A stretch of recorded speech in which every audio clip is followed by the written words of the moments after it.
I stood in my newly renovated apartment, running my hand along the freshly painted wall. Everything was perfect, from the hardwood floors to the crystal chandelier in the dining room. At 27, I'd finally created the home I'd always dreamed of, thanks to my success at Morgan & Stanley Investment and, if I'm being honest, the inheritance from my father.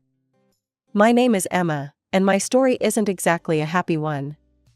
You see, today I'm hosting a housewarming party, and I've made the questionable decision to invite my half-sister, Sarah, and my mother.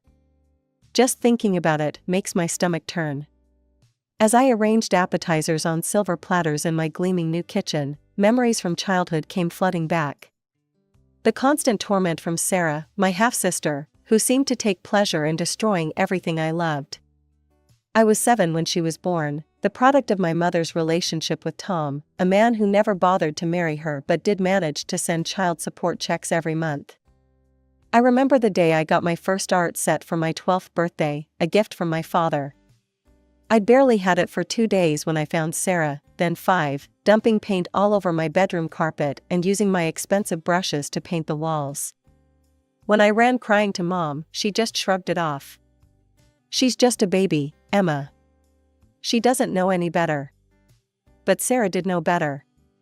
Like the time she took scissors to my favorite sweater, the one Dad bought me for Christmas. Or when she accidentally spilled juice all over my science project the night before it was due. Each incident was met with the same response from Mom: "Don't be so dramatic, Emma." The worst part wasn't even Sarah's behavior, it was Mom's complete inability to discipline her. While I had rules and consequences, Sarah seemed to live without either. Mom was too busy enjoying the comfortable life provided by alimony from both my father and Tom to actually parent. That's why at 14, I made the decision that changed everything. I moved in with my dad. I still remember Mom's face when I told her. She wasn't upset about losing me, she was furious about losing Dad's alimony payments. We didn't speak for years after that. Living with Dad was like finally being able to breathe. He encouraged my interest in finance, helped me with my homework, and showed me what it meant to be valued. When he passed away during my college years, it felt like losing my anchor. He left me his entire fortune, which gave me the freedom to pursue my dreams, but also made Sarah's jealousy even worse. The doorbell rang, and I felt my heart rate spike. The first guests were arriving, my aunt and uncle, thankfully, not my mother and sister yet. As I opened the door, genuine warmth spread through me at their excited exclamations over the apartment. Soon the place was filling up with friends and relatives, all of them admiring the modern kitchen with its marble countertops and the elegant living room with its floor-to-ceiling windows. Everyone was having a good time, drinking wine and sharing stories. Everything was perfect. The click of those stilettos got louder, and there they were, my mother in her usual overdressed glory, and Sarah, wearing a dress that looked like it was painted on. The party had been in full swing for over an hour, with soft jazz playing in the background and my guests engaged in pleasant conversation over wine and hors d'oeuvres. Just the kind of elegant, calm gathering I'd wanted. Sarah paused in the doorway, her nose wrinkling as she surveyed the scene. "Oh my God," she announced loudly, her voice cutting through the gentle murmur of conversation. "Is this a party or a nursing home social hour?" The room went silent. My Aunt Caroline stopped mid-sentence, wine glass frozen halfway to her lips. No one laughed at Sarah's joke. I felt heat rising to my cheeks, but forced myself to stay composed. Sarah strutted into the apartment she had visited many times. Now it was completely renovated but still holding those precious memories of Dad. I watched as she ran her hand along the new granite countertop in the kitchen, inspected the designer light fixtures, and peered into every room. The jealousy was written all over her face, I'd seen that expression too many times not to recognize it. Her eyes had that same gleam they'd had when Dad bought me my first car, or when he paid for my college tuition. Then she spun around, a smile spreading across her face that made my blood run cold. "This place is amazing, Emma. I've decided, I'm moving in next week." I actually laughed, thinking she was joking. But Sarah's smile didn't waver. "I'm serious," she said. This place is way too big for just you. And honestly, you owe me. You got everything from your dad, and what did I get? Nothing. Sarah, I said slowly, trying to keep my voice level, you're not moving in here. Ever. This is my home. Her face contorted with rage. You selfish bitch, she screamed, causing several of my guests to jump. You think you're so much better than everyone else because daddy left you all his money. You live in this fancy apartment while mom and I barely get by. I expected my mother to step in, to calm Sarah down or at least look embarrassed by her outburst. Instead, she stepped forward, arms crossed, and fixed me with an accusing stare. Emma, I can't believe how greedy you've become, she said, shaking her head. Would it kill you to help your sister? To give her a place to stay? After everything our family has been through? Our family? I repeated, my voice shaking. The family where you let Sarah torture me for years while you did nothing? That family? How dare you, my mother gasped. Come on, Sarah, we're leaving. Clearly, your sister cares more about her fancy apartment than her own family.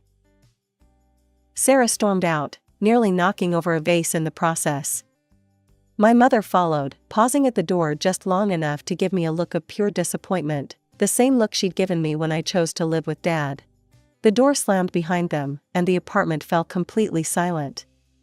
Then, like a collective exhale, everyone seemed to relax at once. My Aunt Caroline came over and squeezed my hand, while others started quietly discussing what had just happened. Life returned to normal after the housewarming disaster. I threw myself into work, trying to forget about Sarah's outburst and Mom's accusations.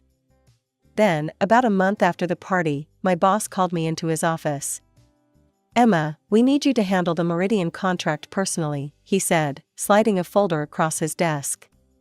It's a big deal, 2 weeks in Phoenix to get everything sorted out. I nodded, already mentally preparing for the trip. Business travel was part of the job, and honestly, a couple of weeks away from the city, and any possibility of running into Sarah or Mom, sounded perfect. That evening, I sent Mom a quick message, heading to Phoenix for 2 weeks on business. Just FYI. I didn't expect much of a response, but the complete silence still stung a little.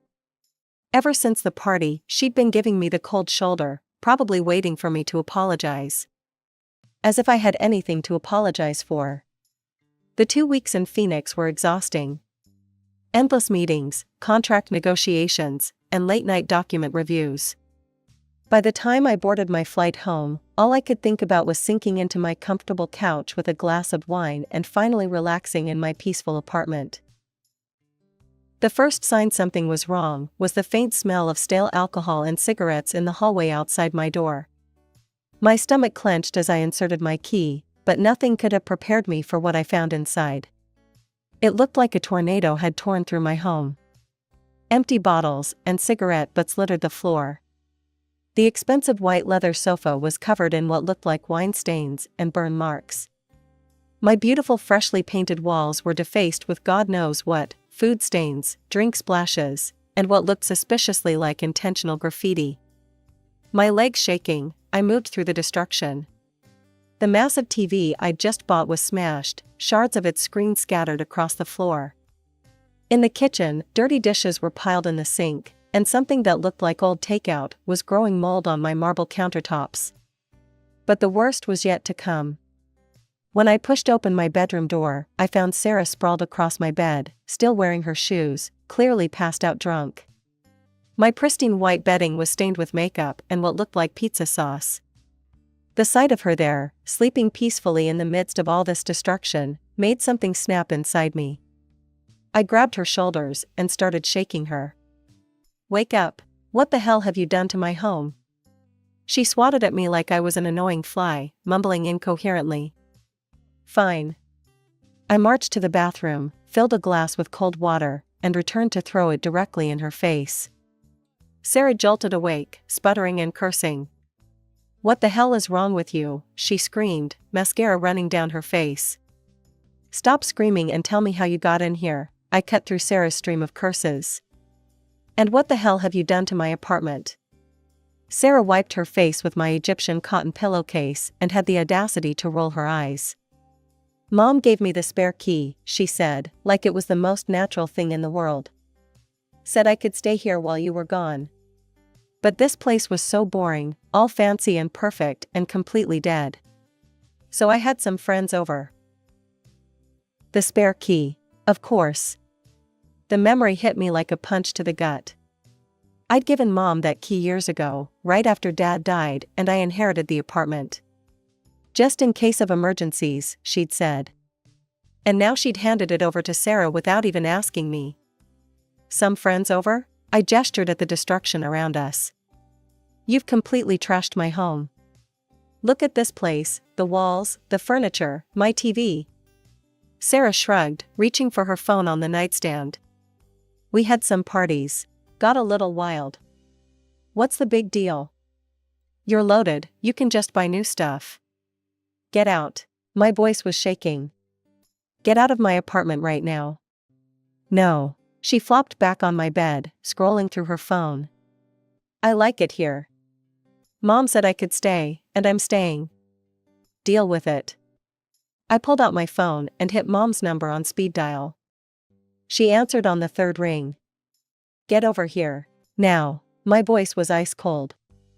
Come see what your precious Sarah has done to my apartment. 28 minutes later, yes, I was counting, Mom walked through my front door. I watched her face as she took in the scene, the stained walls, the ruined furniture, the bottles and garbage everywhere. Her expression barely changed. This, I said, my arm sweeping across the devastation, is what your daughter did to my home. The home Dad left me. The home I just spent a fortune renovating. And you gave her the key? Without even asking me? Mom picked up an empty wine bottle, set it on a side table, and straightened a crooked picture frame. I don't see why you're so upset, she said, her voice maddeningly calm. So they had a few parties. You have more than enough money to fix everything. It's not like you can't afford it. I stared at her, speechless. In that moment, I finally understood something I should have realized years ago. She would always choose Sarah. No matter what Sarah did, no matter who she hurt, Mom would always defend her. Always justify her actions. Always expect me to be the one to give in, give up, give more. Take Sarah and get out, I said through clenched teeth. Both of you, leave my apartment right now. Mom settled herself onto my ruined sofa, brushing aside some cigarette butts. Actually, I think this might be good for both of you. Sarah needs a place to stay, and you've got all the space. You two living together could help repair your relationship. Repair our relationship? I couldn't believe what I was hearing. She broke into my home and destroyed it. I didn't break in, Sarah snapped, now sprawled across my armchair. Mom gave me the key. Stop being so dramatic. A key she wasn't supposed to give you. I could feel my control slipping. This is my home, mine. Dad left it to me, not to you, not to Mom. If you don't leave right now, I'm calling the police. Sarah threw her head back and laughed. Mom joined in, both of them looking at me like I was a child making empty threats. Go ahead, Sarah taunted. Call them. What are you going to tell them? That your sister used a key to enter your apartment? That we had some parties? Boo-hoo. With trembling fingers, I pulled out my phone and dialed 911. Sarah's smirk faltered slightly as she realized I was actually doing it. 911, what's your emergency? I need police at 1542 Riverside Avenue, apartment 7B, I said, my voice steadier than I felt. Someone's broken into my home and refuses to leave. Less than 5 minutes later, there was a knock at the door. 2 officers stood in the hallway, a tall man with graying hair and a younger woman with her hair pulled back in a tight bun. I'm Officer Martinez, this is Officer Chen, the woman said. We received a call about a break-in? I let them in, watching their eyes widen as they took in the state of my apartment. This is my home, I explained. I was away on business for 2 weeks. My mother gave my spare key to my sister without my permission, and she's been living here, throwing parties, and destroying my property. Now she refuses to leave. You stuck-up bitch. Sarah lunged toward me, but Officer Chen stepped between us. Ma'am, please calm down, she said to Sarah, who responded with a stream of profanity that would have made a sailor blush. You can't arrest me. This is my sister's fault for being a selfish, rich. The rest of her tirade was cut off as Officer Martinez began reading her rights. Sarah fought and screamed as they handcuffed her, threatening to sue everyone, calling me every name she could think of. How dare you? Mom jumped up, finally dropping her calm facade. Having your own sister arrested? You ungrateful, vile creature. I should have known you'd turn out just like your father, cold and heartless. She stormed out after the police, shouting that she was calling our family lawyer, leaving me alone in my destroyed apartment. I stood there for a long moment, surrounded by the wreckage of my beautiful home. The TV alone would cost thousands to replace. The walls would need to be completely repainted. The furniture. I walked around making notes on my phone, tallying up the damage. I could get an appraiser in here, document everything, take Sarah to court. I had more than enough evidence, and with her behavior in front of the police, no judge would side with her. But as I looked at the growing list on my phone, I realized something. I didn't want to. I didn't want to spend months or years in court battles with Sarah. I didn't want to see her face across a courtroom or hear her voice in depositions. I deleted the list and made a different call instead. 24/7 emergency locksmith, a gruff voice answered. Hi, I need all my locks changed immediately. It's an emergency. A week after the police incident, my phone lit up with Mom's name. I almost declined the call, but something made me answer. Emma, we need to talk, she said, her voice gentler than I'd heard it in weeks. Can we meet at Riverside Cafe tomorrow at noon? I think it's time we discussed everything that happened. I felt a glimmer of hope. Maybe she'd finally realized how wrong she and Sarah had been. Maybe she was ready to apologize. Okay, I agreed. I'll be there. The next day, I arrived at the cafe right on time. Mom was already there, seated at a corner table with a spread of food in front of her, the most expensive items on the menu, lobster salad, truffle pasta, and a bottle of premium wine. I just asked for water. Emma, dear, Mom said, dabbing her lips with a napkin, we need to discuss the severe psychological trauma you've inflicted on your sister. I nearly choked on my water. Excuse me? Having Sarah arrested? Do you have any idea what that's done to her? She had to spend hours at the police station. Her friends all know about it. She's absolutely devastated. Mom shook her head sadly. The only way to make this right is to apologize and pay her compensation. $25,000 should cover the emotional distress. I sat there, stunned into silence for a moment. Then the words came tumbling out. Are you serious? Sarah broke into my home, threw wild parties, destroyed thousands of dollars worth of property, and you think I should pay her? Mom waved her hand dismissively. Oh, don't be so materialistic, Emma. So she had a few parties? Broke a few things? You're rich, you can easily replace everything. The emotional damage you've caused her, though? That's not so easily fixed. She walked toward the door, then turned back with a smile that made my blood boil. Oh, and be a dear and take care of the bill. I know how much you enjoy showing off your wealth. I watched her leave, then looked at the table covered in expensive dishes she'd ordered. The waiter appeared with the check, and I could see Mom had even ordered several desserts to go. The bill was over $200 for a lunch she'd barely touched.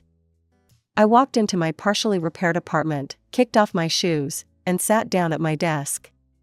The cafe encounter kept replaying in my mind, Mom's casual demand for $25,000, her complete dismissal of the damage Sarah had caused, the way she'd stuck me with the bill without a second thought. Just like she'd been doing for years. Opening my laptop, I pulled up my banking records. There it was, in black and white, $2,000 transferred to her account every month since Dad died. Plus all the utility bills I paid, the property taxes on her house, the endless stream of emergency expenses she always needed help with. It had started after Dad's funeral. Mom had shown up at my apartment, crying about how hard things were financially, how she couldn't make ends meet. "I'm too old to find a job now," she'd said. And with Sarah still in school, I'd felt guilty about all the years we hadn't spoken, about moving out to live with Dad. So I'd agreed to help. That help had turned into an endless drain. New appliances, when hers mysteriously broke down. Designer clothes, because she needed to maintain appearances. Home repairs that somehow always cost thousands. And through it all, she'd never once looked for work, never tried to become self-sufficient. Why would she? She had me, her personal ATM. I opened a new email and started typing. "Mom. After today's conversation, I've made an important decision. Effective immediately, I will no longer be sending you monthly payments or covering any of your bills. The financial support I provided was always meant to be temporary, not a permanent arrangement. It was my choice to help you, not my obligation. I've spent years trying to make up for choosing to live with Dad, trying to prove I was a good daughter by funding your lifestyle. That ends now. It's time for both you and Sarah to support yourselves. Do not contact me about money again. Emma." I hit send before I could second guess myself. Then I went into my bill pay account and canceled all the automatic payments to her utility companies. The phone rang less than 15 minutes after I sent the email. I let it go to voicemail. It rang again, and again. Finally, I answered. "How dare you?" Mom's voice was shrill. "I am your mother. You have an obligation to take care of me. After everything I've done for you, this is how you repay me? By cutting me off without warning? You haven't done anything for me," I said, surprised by how calm I felt. "You've taken and taken, and when I needed you to be a mother, when Sarah was destroying my home, when she was making my life miserable, you always chose her. Always demanded more from me while letting her do whatever she wanted. I raised you. I fed you. No, Dad raised me. From the time I was 14, he was the one who took care of me. You just lived off his alimony.